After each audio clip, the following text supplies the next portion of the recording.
Centre for better India research foundation వారిని మొట్టమొదట నేను అభినందిస్తున్నా. చర్చ దీన్ని సుప్రీంకోర్టు జడ్జిమెంట్ మీద లేవనెత్తటం. దీంట్లో సుప్రీంకోర్టు జడ్జిమెంటులో ఒక భాగము వాళ్ళు వర్గీకరణ గురించి, ఉప క్లాసిఫికేషన్, సబ్ క్లాసిఫికేషన్ గురించి ఇచ్చిన భాగం అయితే, రెండవ భాగము రకరకాల కామెంట్స్ కూడా ఉన్నాయి దాంట్లో. మీరన్నా మెరిట్ మీద క్లాస్ కామెంట్స్ ఉన్నాయి, క్రీమీ లేయర్ మీద కామెంట్స్ ఉన్నాయి. కానీ అవన్నీ ఈ కోర్టు కేసులో చర్చలో లేనందున వాటిని జడ్జిమెంట్లో భాగం చేయలేదు.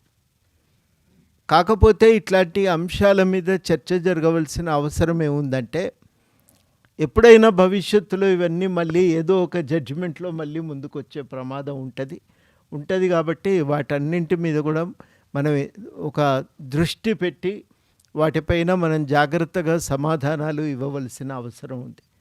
నేను జడ్జిమెంటు సంపూర్ణంగా చదవలేదు, సగం చదివాను, తర్వాత సమ్మరీ చదివాను. కాబట్టి అన్నింటి మీద సంపూర్ణంగా మాట్లాడగలిగేటువంటి శక్తి నాకు లేదు. కానీ చదివిన మేరకు నాకు అర్థమైంది ఏంటంటే, చాలా సమస్యలు అయితే తలెత్తుతున్నాయి.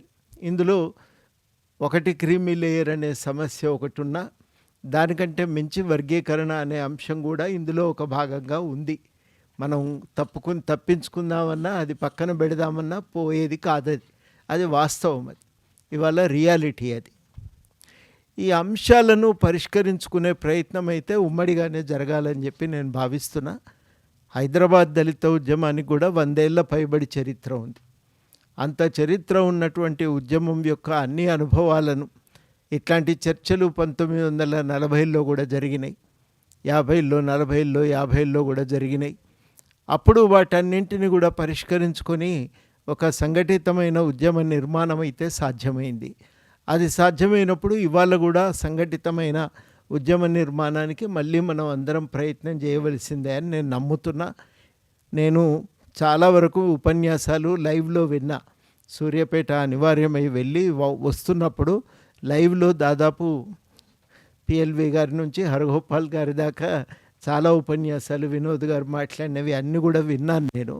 చాలా మంచి ఆలోచనలు ఇక్కడ వచ్చినాయి. చాలా ఓపికగా ఇక్కడ సభ వాటన్నింటినీ స్వీకరించటం, చర్చించటం చాలా సంతోషదాయకమైన పరిణామం. అంతర్గతంగా వైవిధ్యత ఉంది అనే అన్నది కానీ కోర్టు వైరుధ్యం అని చెప్పి ఎవరు కూడా మాట్లాడలేదు. వైవిధ్యత ఉండటం చాలా సహజం కదా. వైవిధ్యత ఉన్నంత మాత్రాన అది వైరుధ్యంగా మారవలసినటువంటి అవసరమేం లేదు. అది మొట్టమొదట నేను చెప్పదలుచుకున్న విషయం. వైవిధ్యత ఉంది కానీ ఒక సారూప్యత కూడా ఉంది. సారూప్యత ఏంటంటే అంటరానితనం. అంటరానితనం అనేది ఒక సారూప్యత, అన్నింటినీ కలపగలిగేటువంటి ఉమ్మడి అనుభవం.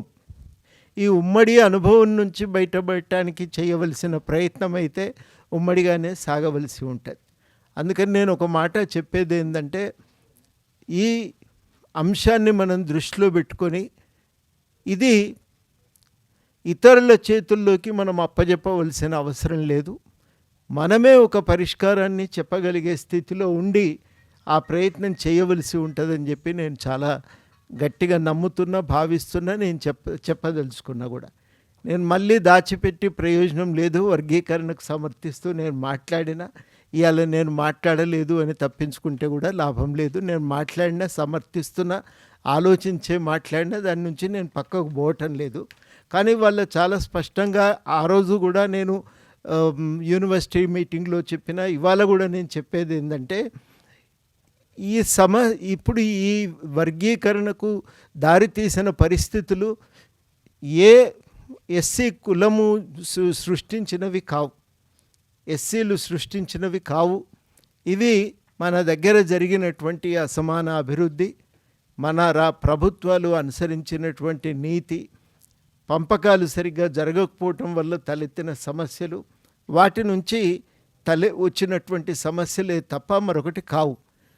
ఈ సమస్యల పరిష్కారం కోసం ఉమ్మడిగా ప్రభుత్వం నుంచి చాలా అడగవలసి ఉంటుంది. ఆ అడగవలసినటువంటి సందర్భాన్ని కూడా మనం మర్చిపోవటానికి వీల్లేదు. చాలా స్పష్టంగా జరిగిన పరిణామాలకు మాలలు మాత్రమే కారణమని మాట్లాడినా, ఇంకొక వర్గం కారణమని మాట్లాడినా దాన్ని మాత్రం నేను స్వీకరించడానికి లేను. గతంలో కూడా ఇట్లాంటి విషయాల మీద చాలా విస్పష్టంగా ప్రకటించటం కూడా జరిగింది. ఈ విషయంలో తప్పనిసరిగా చర్చ అంటూ జరిగితే అందరూ ఉండాలి, అన్ని వర్గాలు ఉండాలి, అన్ని వర్గాలు కూర్చొని దీనిపైన మాట్లాడుకోగలిగే పరిస్థితి రావాలని చెప్పి నేను కోరుకుంటూ ఉన్నా.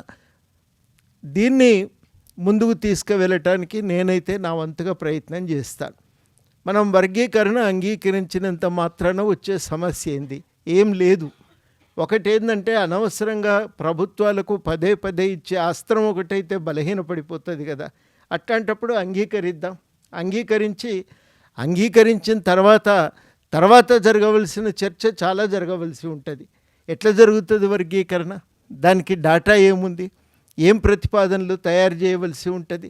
ఆ చర్చను మనం మర్చిపోతే కూడా చాలా సమస్యలు వస్తాయి. రేపో మాపో ప్రభుత్వం చేస్తున్నటువంటి ఈ సర్వే రిజల్ట్స్ కూడా రాబోతున్నాయి. దాదాపు అది ఫైనల్ స్టేజెస్లో ఉన్నట్టుంది. ఇంకో 10-15 రోజుల్లో దాని డాటా ప్రాసెసింగ్ కూడా అయిపోయే అవకాశం ఉంది. ఎంత అసమానతలు, వైవిధ్యత ఉంది, ఎన్ని సమస్యలు ఉన్నాయి, అవన్నీ కూడా మనం తీసుకోవాల్సిన అవసరం ఉంది. తీసుకున్న తర్వాత పరిష్కారంగా వర్గీకరణ, ఒకవేళ వర్గీకరణ పరిష్కారం అనుకున్నప్పుడు ఆ వర్గీకరణ ఎట్లా జరగాలనే దాని మీద కూడా దృష్టి పెట్టాలి కదా. ఆ నిర్దిష్టంగా మాట్లాడుకుందాం. ఆ వర్గీకరణకు సంబంధించిన ప్రతిపాదనలు ఏవైనా ఆ కమిషన్ ముందు పెడితే అది చాలా ఉపయోగకరంగా ఉంటుందని చెప్పి నేను భావిస్తూ ఉన్నా. అది మొట్టమొదట జరగవలసి ఉంది. రెండవది, కేవలము వర్గీకరణ ఒకటే సమస్యకు పరిష్కారం అనుకుంటే చాలా పొరపాటు. అది ఒక మెట్టు. దాని తర్వాత చాలా జరగవలసి ఉంటుంది. వనరుల పంపిణీలో చాలా న్యాయం జరగవలసి ఉంటుంది. ఆ వనరుల పంపిణీలో మనకు ఎస్సీ సప్లాన్ కింద రావలసిన నిధుల ఆ ఖర్చు చేసే విషయంలో చాలా కృషి చేయవలసిన అవసరం ఉంది. ఎంతో ప్రయత్నం చేస్తే తప్ప ఎస్సీ సప్లాన్ అనేది రాలేదు. ఆ వచ్చిన సప్లాన్ను కూడా నిర్దిష్టంగా మనం అమలు చేయించుకోవాలంటే కూడా చాలా ప్రయత్నాలు చేయవలసినటువంటి అవసరం ఉంది. చాలా ఈ రాష్ట్రంలో మనం మర్చిపోవటానికి వీల్లేనిది ఏంటంటే కారంచేడు ఉద్యమం జరిగింది. చుండూరుకు వ్యతిరేకంగా ఉద్యమం జరిగింది. ఆ ఉద్యమాలు, అప్పుడు దళిత మహాసభ నడిపిన ఉద్యమాలు రాష్ట్రంలో ఒక ప్రజాస్వామిక స్ఫూర్తిని, నాలాంటి వాళ్ళందరం కూడా చాలా విషయాలపైన ఒక ప్రజాస్వామిక స్ఫూర్తిగా వ్యవహరించగలుగుతున్నామంటే దానిపైన దళిత ఉద్యమం యొక్క ప్రభావం కూడా ఉంటుంది. ఆ దళిత ఉద్యమ ప్రభావాన్ని దృష్టిలో పెట్టుకొని మనం చాలా జాగ్రత్తగా మనం ముందుకు పోవలసినటువంటి అవసరం ఉంది. ఆ ముందుకు పోవటానికి మనం చాలా కృషి చేయాలి. అప్పుడు మనం గవర్నమెంట్ వేసిన కమిషన్ ముందు చాలా విషయాలు చెప్పవలసి ఉంటుంది. ఆ చెప్పటానికి ఒక ప్రయత్నం అయితే జరగాలి. అందుకని నేను చాలా సూటిగా చెప్పేది ఏంటంటే, ఇక్కడి నుంచి ఒక స్పష్టమైన ప్రతిపాదన పెట్టండి. శత్రువులతోనే మాట్లాడతలేం, మన సోదరులతోనే మాట్లాడుతున్నాం, మన వాళ్ళతోనే మాట్లాడుతున్నాం. కాబట్టి ఆ మన వాళ్ళను మనం కలుపుకొని పోవటానికి బాధ్యత మనం కూడా చేయవలసి ఉంటుంది. ఒక్క వైపు నుంచే కాదు, మన వైపు నుంచి కూడా చేయవలసి ఉంటుంది. కాబట్టి ఆ బాధ్యత ఒకటి స్వీకరిద్దాం, ఒక ప్రయత్నం చేద్దాం, కలిసి ఓ అడుగు. ఈ దశ దాటితే ఇంకా చాలా ప్రయాణం చేయవలసే ఉంటుంది. ఆ ప్రయాణానికి మనం సిద్ధమవుదామనేదే నేను ప్రధానంగా ఆలోచిస్తున్నటువంటి అంశం. జరుగుతున్న పరిణామాలు ఏం సంతోషదాయకంగా ఏం లేవు.